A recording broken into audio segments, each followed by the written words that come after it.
तो आरबीडी में हमारा नेक्स्ट जो टॉपिक रहेगा विंग वॉल्स। तो विंग वॉल्स स्टार्ट करने से पहले हमने जो लास्ट लेक्चर में डिस्कस किया था वो थे हमारे अबटमेंट्स। अबटमेंट्स क्या होते हैं, उनके फंक्शन हमने डिस्कस किए, उनके टाइप्स देखे, विदाउट विंग वॉल्स और विद विंग वॉल्स कौन से टाइप्स रहते हैं। तो आज अब अभी हम डिस्कस करने वाले हैं विंग वॉल्स क्या होता है। Wing walls, okay, most important topic है हमारा विंग वॉल्स। तो ये जो वॉल हम कंस्ट्रक्ट करते हैं, जो दोनों साइड्स पे जो हम प्रोवाइड करते हैं, जो हमारी एंड सपोर्ट होती हैं, ठीक है, जिनको अबटमेंट्स बोलते हैं। तो अबटमेंट के साथ हम क्या कर सकते हैं, विंग वॉल्स भी प्रोवाइड करते हैं। तो ये हमारे बहुत एंड्स रहेंगे जो अबटमेंट्स के, वहां पे जो अर्थ फीलिंग है उनको रिटेन करने के लिए और जो इजिली वाटर को पास आउट करवाने के लिए इन द रिवर और stream, it is known as wing walls. Okay, हम एक इस डेफिनेशन के अकॉर्डिंग समझते हैं। These are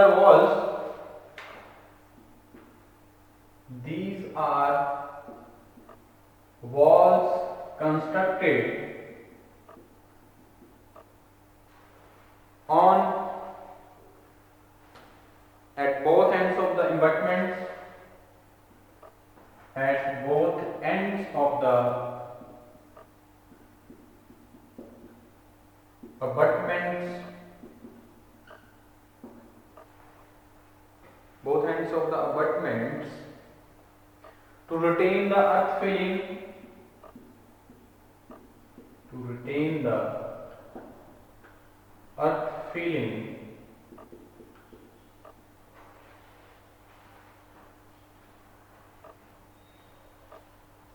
of bridge approach, of bridge approach, ठीक है जी। तो अर्थ फीलिंग को रिटेन करने के लिए जो हम कंस्ट्रक्शन करते हैं किसी वॉल को, एंड्स ऑफ द अबटमेंट्स, तो हम क्या बोलते हैं उनको, wing walls. Water face of these walls is kept vertical. Water face of these walls kept vertical. तो इनका जो फेस रहता है वो क्या रहता है, वर्टिकल रहता है, ठीक है जी। तो विंग वॉल्स क्या होती हैं, वो हम जो प्रोवाइड करते हैं एक वॉल्स अबटमेंट्स के साथ, ठीक है जी, ताकि जो अर्थ फीलिंग है उसको रिटेन किया जा सके। तो उस वॉल्स को हम क्या नाम देते हैं, विंग वॉल्स। तो इसका जो फेस रहता है वो क्या है, वर्टिकल रहता है टू द अबटमेंट्स। ओके, तो ये हमारे क्या है। अब हम बात करते हैं कि आगे टाइप्स ऑफ विंग वॉल्स की। तो कौन कौन से टाइप्स हैं उनके जो हमारे अबटमेंट्स और विंग वॉल्स हैं, ठीक है जी। तो जैसे हमारे स्ट्रेट विंग वॉल्स क्या होती है, splayed wing walls, curved wing walls, और किस लिए यूज करते हैं और इनकी सूटेबिलिटी क्या है वो भी हम देखेंगे। ओके, हम बात करेंगे। और रिटर्न विंग वॉल, तो चार टाइप की जो हमारी विंग वॉल्स रहती हैं उसके बारे में हम देख लेते हैं। सबसे पहले हम बात करते हैं टाइप्स ऑफ विंग वॉल की। Types of wing walls, okay.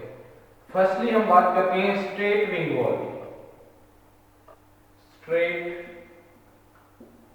Wing wall, तो स्ट्रेट विंग वॉल क्या होता है इसके बारे में समझते हैं। Straight wing walls, it is constructed parallel to the abutments. तो अबटमेंट्स जहां पे प्रोवाइड करते हैं उनके पैरेलल में जब हम एक वॉल प्रोवाइड करते हैं तो उनको बोलते हैं स्ट्रेट विंग वॉल्स। और suitable for culverts and small bridge. ये कलवर्ट्स जो छोटे हमारे ब्रिज हम बोलते हैं, रेलवे ब्रिज प्रोवाइड करते हैं, तो उस वहां पे हम इस तरह की जो स्ट्रेट विंग वॉल्स है प्रोवाइड कर सकते हैं। तो यहाँ पे बात करते हैं, it is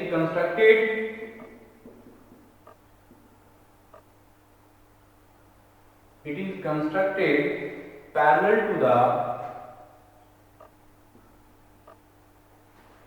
parallel to the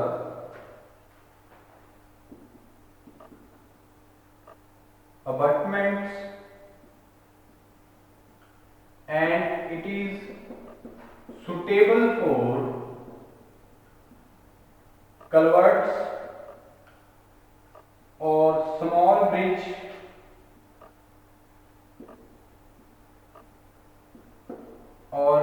railway bridge. ठीक है जी, तो ये बात ध्यान रखनी है हमने।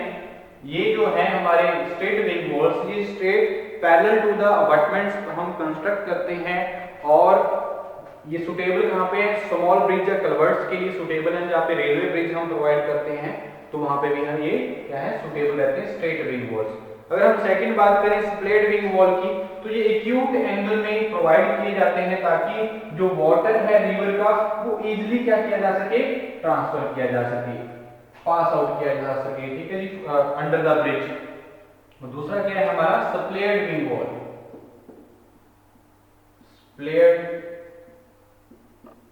Wing walls. ओके, तो स्प्लिट विंग वॉल्स क्या होता है इसके बारे में जानते हैं। Constructed on acute angle with abutment suitable for small and big bridge और फॉर कर्व्ड रोड अप्रोच। तो यहाँ पे कर्व्ड रोड अप्रोच रहती है, जहाँ पे कर्व्ड हम जो अप्रोच होती है हमारे जहाँ पे ब्रिज तक पहुंचने के लिए, तो वहां पे इस तरह की जो विंग वॉल्स हैं प्रोवाइड की जाती है, स्प्लिट विंग वॉल्स प्रोवाइड की जाती है। और जहाँ पे हमारे जो बिग ब्रिज हैं उनके लिए प्रोवाइड की जाती है, ये कलवर्ट्स के लिए नहीं, स्ट्रेट ही हमारे पास कलवर्ट्स के लिए यूज की जाएंगी। तो यहाँ पे बात करते हैं ये इस तरह की स्प्लिट विंग वॉल्स की, क्या कंस्ट्रक्टेड ऑन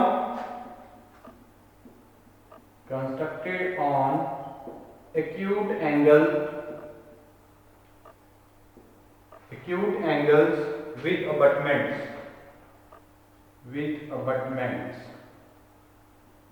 ठीक है जी, with abutments suitable for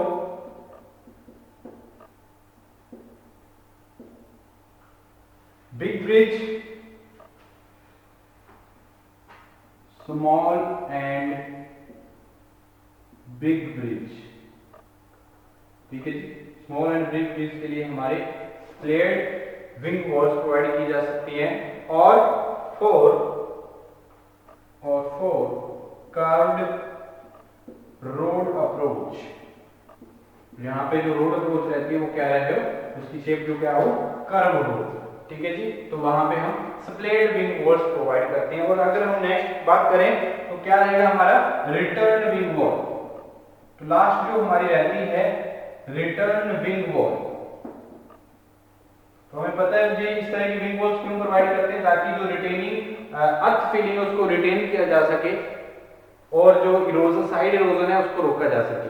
okay, तो ये हमारे क्या है, आखिरी जो हमारी रहेगी रिटर्न विंग वॉल। तो ये क्या है हमारी, constructed and perpendicular to the abutment.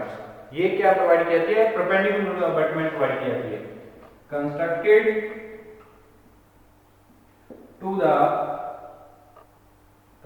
perpendicular to the abutments,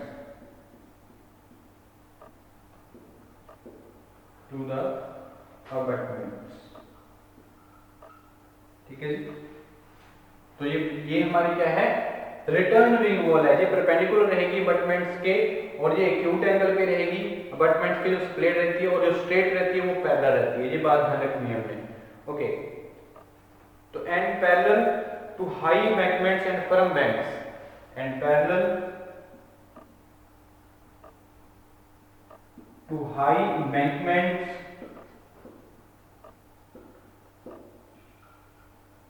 and firm banks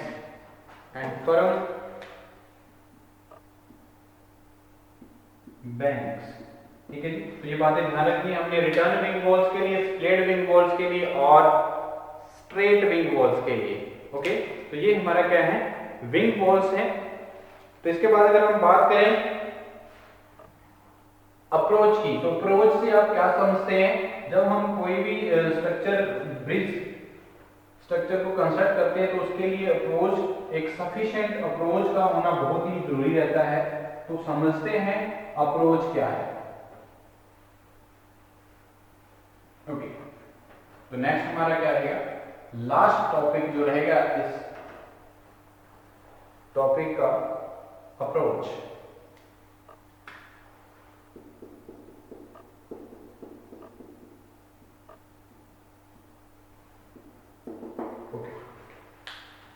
These are the length of the communication route at both ends of the bridge। तो दोनों एंड्स पे ये communication root हम जब प्रोवाइड करते हैं, एक length provide करते हैं, तो उसको हम क्या बोलते हैं, अप्रोच। तो ये बात ध्यान दीजिए, these are the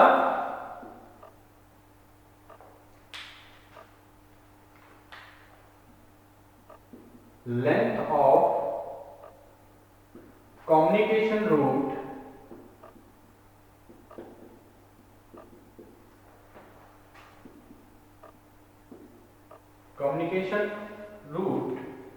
provided at both ends of the bridge, at both ends of the bridge। ठीक है जी, तो ये बात ध्यान रखनी, लाइन याद रखनी है हमने, क्या है, length of the communication route at provided at the both ends of the bridge. As per IRC, the approach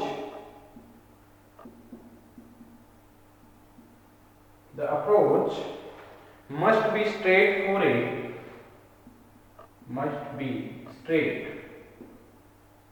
for a minimum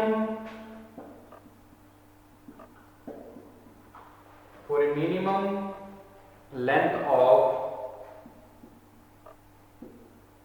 16 meter on either side of the 16 meter on either side of the bridge। दोनों side से bridge के कितनी length की होनी चाहिए, जो हमारी communication route की लेंथ रहेगी, अप्रोच की लेंथ रहेगी 16 मीटर। ठीक है जी, तो its function is to carry the communication route up to floor level of the bridge. इसका क्या फंक्शन है, ये जो कम्युनिकेशन रूट हम प्रोवाइड करते हैं ताकि जो हमारा ब्रिज है उसके फ्लोर लेवल तक आसानी से पहुंचा जा सके, तो इसको हम क्या बोलते हैं, अप्रोच। और इसका फंक्शन क्या है, हम इसका जो फॉर्मेशन लेवल रहता है, हमारा फ्लोर लेवल रहता है ब्रिज का, वहां तक पहुंचने के लिए ये हमें हेल्प करती है। ओके, तो ये हमारे क्या है, अप्रोच। और विंग वॉल्स क्या होती है हमने डिस्कस किया। ठीक है जी, ये हमारा क्या है, यहां तक। हम नेक्स्ट लेक्चर में डिस्कस करेंगे आगे बेरिंग्स के बारे में। हमारे आरबीटी में जो हमारे बेरिंग्स रहती हैं, ब्रिज बेरिंग्स रहती हैं, वो क्या रहेंगी, इसके बारे में जानेंगे।